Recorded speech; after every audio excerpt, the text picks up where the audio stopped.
벌써 네 번째 대권 도전입니다. 진보정당 최초의 4선 국회의원 심상정 정의당 대선 경선 후보를 뉴스 1번지 1번지 현장에서 만나보도록 하겠습니다. 어서 오세요. 네, 안녕하세요. 심상정이 또 나왔어? 뭐 이렇게 말씀하시는 분들 계실 것 같아요. 어떻습니까? 아마 생각만큼 그렇게 기억 많이 못 하실 거예요. 제가 네 번이지만은 앞에 두 번은 사실 예비고사에서 탈락했고 예. 이제 본고사는 두 번째거든요. 예. 그러니까 사실상 재수생입니다. 그러니까 이번 대선은 재수생이 트렌드 같아요. 그러네요. 네. 네, 많은 분들이요, 이 진보 정당의 위기를 얘기합니다. 이렇게 다른 이들 그리고 주변 환경들을 탓하기에는 정의당, 진보 정당 스스로도 좀 부족했다 이런 평가들도 많이 있는 것 같은데요. 그러니까 정의당에 대한 국민의 지지가 부족하지 않다고 생각합니다. 1년 전 총선 때 저희가 9.63% 얻었거든요. 10%에 가까운 국민들이 정의당에게 힘을 주셨어요. 근데 이제 다만 뭐 아시겠지만 그 이제 연동형 비례연합당 사건으로 교섭단체의 기회를 놓쳤지 그랬죠? 않습니까? 예. 그러니까 기대가 높으면 실망이 크다고 이제 당내 좌절감이 많았고 제가 그만두면서 이제 우리 2세대 리더십으로 교체되는 과정에서 또 우리 국민들께 걱정 끼치는 일이 있었어요. 예, 그렇지만 예. 원칙을 가지고 잘 정리했다고 생각합니다. 근데 이번 대선을 계기로 해서 이제 일어서려고 하죠. 제가 전국 한번 돌았는데요. 지역 뭐 주민들이 다 그러세요. 정의당 왜 주저앉아 있어? 빨리 일어서. 지금 정의당의 타임이야. 이렇게 말씀하시고 계시고 10% 정의당 주신 그 소중한 표를 종잣돈 삼아서 이번 대통령 선거에서 양당 정치에 신물나하는 많은 시민들을 묶어 세워서 이제는 정치의 대전환을 이뤄내겠습니다. 결국은 일부에서 느끼는 그런 좌절감, 정의당에 대한 기대가 충족되지 못했던 그런 마음들이 위기의 순간으로도 느껴졌고 그렇기 때문에 다시 심상정, 신불리를 등판해라 이런 손짓을 했다 이렇게 생각하면 되겠네요. 이제 당이 어려운 게 뭐 하나의 이유가 되긴 했지만요. 당보다도 지금 국민들이 너무 어렵습니다. 지금 이 불평등을 이대로 방치하면 우리 사회 붕괴합니다. 또 기후위기도 이제는 퇴로가 없어요. 예. 근데 이런 불평등과 기후위기 문제는 그냥 단순한 정책 한두 가지 갖고 될 수 있는 게 아니고 근본적인 어떤 전환의 정치가 필요한 시기거든요. 저는 지난 20년 동안 오로지 국민들에게만 빚진 정치인입니다. 기성 권력에 의지하지 않고 국민들이 쥐어주시는 힘만으로 여기까지 왔어요. 그러니까 이런 큰 당은 아니지만 이렇게 20년 동안 신념을 지켜온 정치인이 꼭 필요한 때가 있다고 생각합니다. 바로 이런 전환의 정치가 필요한 시기에 저 심상정 쓰시려고 그동안에 작게 쓰신 게 아닌가 그렇게 생각하고 제가 이제 대통령이 되면 불평등과 기후위기를 근본적으로 해결하는 대통령이 되겠습니다.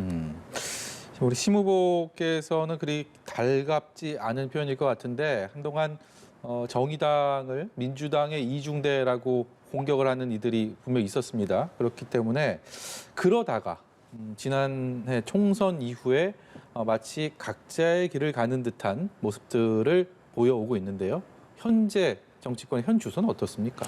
그러니까 이제 정의당은 20년 동안 진보정당의 외길을 걸어온 사람입니다. 거기에다가 대고 뭐 2중대, 3중대 이야기하는 것은 거대 양당의 나쁜 정치 프레임이라고 저는 생각하고요. 다만 이제 지난 문재인 정부 초반에 촛불을 통해서 등장한 정부 아닙니까? 저도 경쟁을 해서 제가 졌고요. 대부분의 시민들은 문재인 정부 왼쪽에서 정의당이 과감하게 개혁을 견인해라. 국민의 명령이었습니다. 그래서 저희 개혁을 헌신적으로 뒷받침했지만 결국 문재인 정부 최종 평가는 내로남불 정치입니다. 그러니까 저희 정의당이 민주당하고 가까운 게 아니라 민주당하고 국민의힘이 가깝다.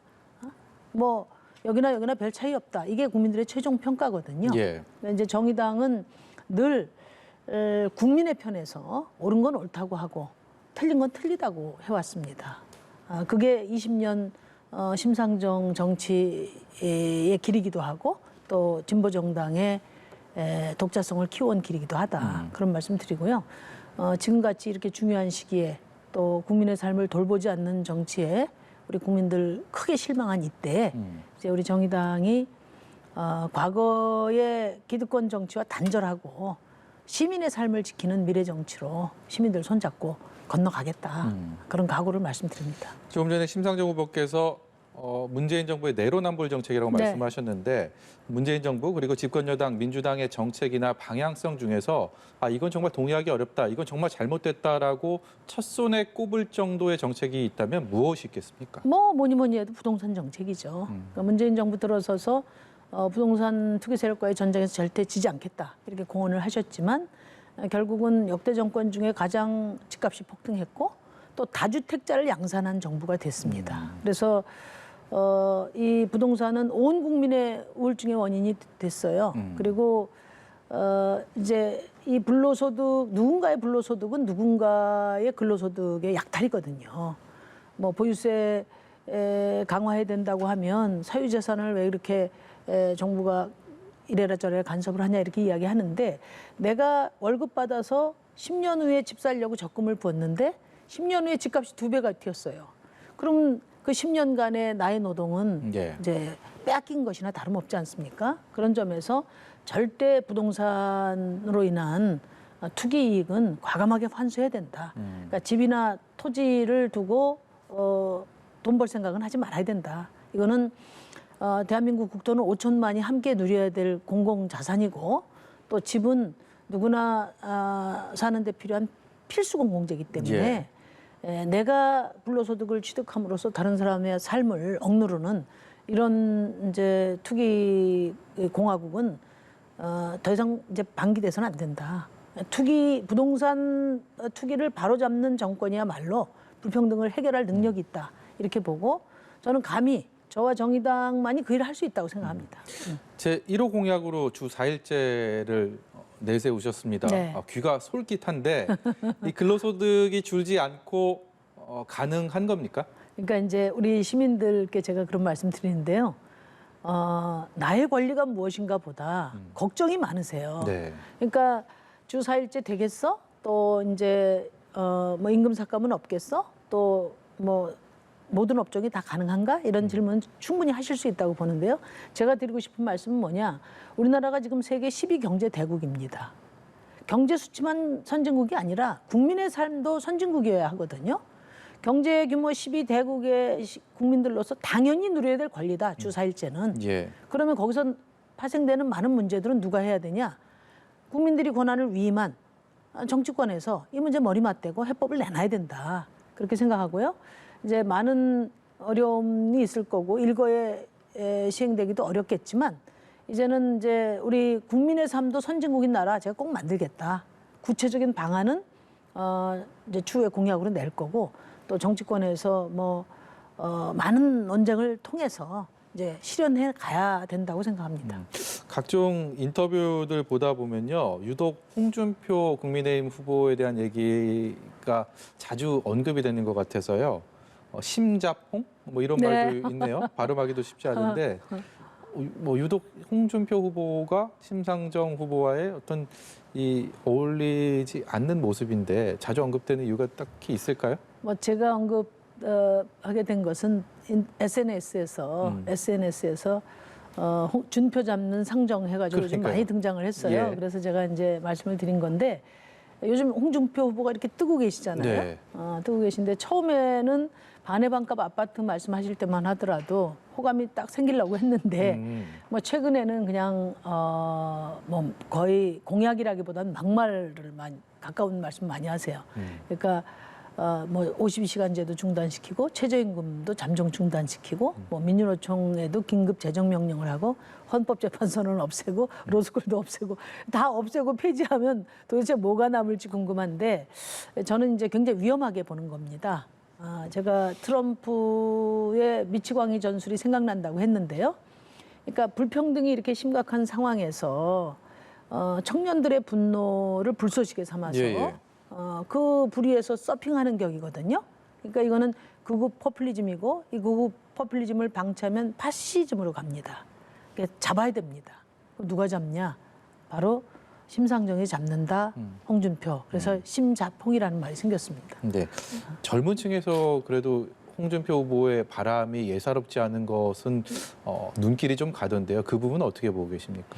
그러니까 이제 좀 속된 말로 요즘에 이제 막 내질르시니까 이제 좀 시원하다 예. 이런 생각을 하시는 분들이 많이 있을 거라고 생각하고요. 그만큼 지금 청년의 삶이 매우 답답하다는 거죠. 예. 미래를 빼앗겼지 않습니까?